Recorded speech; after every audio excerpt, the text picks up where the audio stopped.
Nia Ramadhani curhat tentang tantangan terbesarnya sebagai ibu. Hidup di keluarga konglomerat bukan berarti mudah baginya untuk mendidik anak-anaknya. Pasalnya, Nia Ramadhani harus pintar-pintar mengajarkan anak-anaknya bersyukur.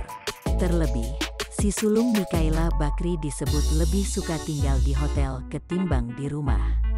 Istri Ardi Bakri sampai tak habis pikir dengan anak pertamanya yang terkadang tidak puas tinggal di rumah.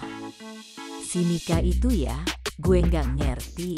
Dulu waktu gue kecil pengin nginep di Hotel Mahwajar ya, karena pengin cari kolam renang, ujar Nia Ramadhani dikutip tribunwow.com, Selasa tanggal 16 Maret tahun 2021. Ini anak satu, Mika, udah di rumah alhamdulillah banget hidupnya, masih juga kadang gak puas, keluhnya. Seberapa kecil hotel itu, dia merasa itu lebih baik dan lebih enak dibandingkan rumahnya. Gue gak ngerti, kata Nia Ramadhani. Gue menyebutkan kata hotel aja mereka sudah seneng banget, sambungnya.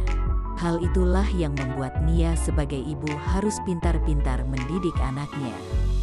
Terlebih, dalam hal bersyukur atas apa yang telah ada.